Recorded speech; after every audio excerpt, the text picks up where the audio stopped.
continuando, paramos, né, na parte onde Sócrates estava falando da ascensão da alma até o lugar inteligível. E aí ele continua dizendo: E não te enganarás sobre minha esperança, já que desejas conhecê-la. Deus sabe se há alguma possibilidade de que ela seja fundada sobre a verdade. Em todo caso, eis o que me aparece, tal como me aparece. Nos últimos limites do mundo inteligível, aparece-me a ideia do bem, que se percebe com dificuldade, mas que não se pode ver sem concluir que ela é a causa de tudo que há de reto e de belo. No mundo visível, ela gera a luz e o Senhor da luz. No mundo inteligível, ela própria é a soberana, que dispensa a verdade e a inteligência. Acrescento que é preciso vê-la, se quer comportar-se com sabedoria, seja na vida privada, seja na vida pública. E Glauco finaliza: Tanto quanto sou capaz de compreender-te, concordo contigo. Então, aqui o Sócrates está falando do sol como a ideia de bem. Platão definia o sol como a ideia de bem, porque o sol é a causa da vida na Terra. A vida não seria possível sem o sol. É o sol que ilumina as plantações para que as coisas cresçam. É o sol quem ilumina, quem fornece a luz para que as pessoas possam enxergar, para que as pessoas possam ver, possam contemplar a realidade das coisas ao seu redor, para que as pessoas possam ter vida. Elas necessitam da luz do sol, elas necessitam da energia vital que o sol fornece para que os alimentos cresçam, para que as árvores cresçam. Então, o sol é essa ideia de bem. O bem é aquilo que possibilita, que nos traz bonanças, como a vida, no caso, como a possibilidade de viver. Sem o sol não haveria vida, e o sol é análogo à figura de Deus. Ele é a causa de tudo. Deus é a causa de todas as coisas. Ele é o que gera tudo que há. E o sol, ele tem esse simbolismo, essa analogia de ser como se fosse Deus. Tanto é que os pagãos adoravam o sol como Deus. Pagãos antigos, povos antigos, tinham essa adoração diante do sol, vendo no sol essa figura benevolente de vida, essa figura que representa o que mantém o ser humano de pé, que mantém o ser humano existindo, sustentado no ser, na existência, como Deus que sustenta o homem na existência. Então, o homem que sai da caverna, ele contempla a ideia de bem, ele se depara com a ideia de bem.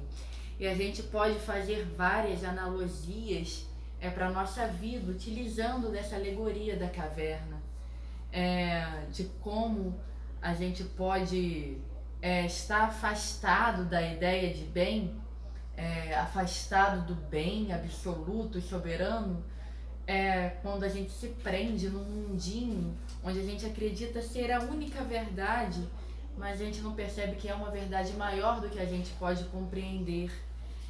Os cristãos, eles podem fazer uma analogia, pegando a pessoa que vive no mundinho do pecado, por exemplo, a pessoa que insiste em cometer pecados, ela se prende àquele mundo sensível. Esse mundo que a gente vive aqui é um mundo sensível, onde a gente percebe as coisas pelos sentidos, pela visão, pelo tato, pelo olfato, pelo paladar. E no cristianismo a nossa potência sensível que leva a gente ao pecado. A gente quer o prazer, as sensações. E a pessoa não compreende que existe uma realidade maior, suprassensível, um céu, um paraíso eterno, a eternidade, coisas que não passam. Essas coisas aqui desse mundo são perecíveis, tudo passa, todos morremos. mas a eternidade, ela é um bem sem limites, um bem infinito. Então a pessoa se prende na caverna do pecado enquanto se fecha para a contemplação da luz, do bem.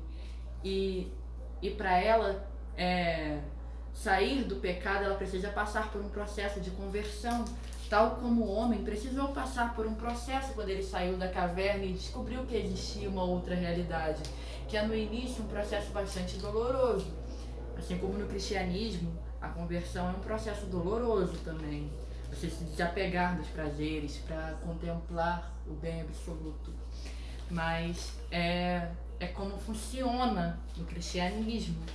E isso é análogo ao mito da caverna. Assim, outras religiões também podem fazer analogias semelhantes a essa.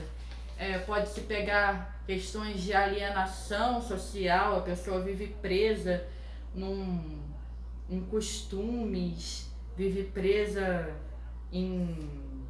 numa ideia de sociedade que ela mesma criou, ou que ela foi ensinada pelos pais a conceber a sociedade de determinada maneira, assim fica mais semelhante, né? Porque ali eles nasceram naquela condição.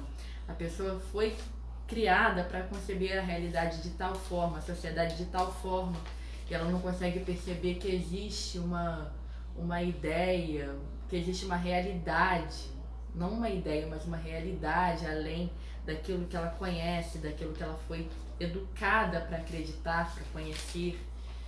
Daí a gente pode tirar um outro exemplo de analogia que pode ser feita. Podem ser feitas inúmeras analogias, no caso. E o Sócrates ele tinha essa intenção mesmo de provocar o pensamento crítico do Glauco, fazer ele refletir mesmo sobre a realidade da vida, das coisas, através dessa alegoria. E é isso, gente. Essa foi a nossa videoaula de hoje. Ela foi um pouco mais longa porque eu acabei fazendo leituras, a leitura aqui do diálogo extraído da República, para ficar uma coisa mais direto da fonte, né? A gente beber direto da fonte, para vocês verem tal como o mito da caverna foi realmente escrito, colocado. E é isso. Qualquer dúvida, não hesitem em me perguntar, estou sempre disponível. Beijos e até a próxima.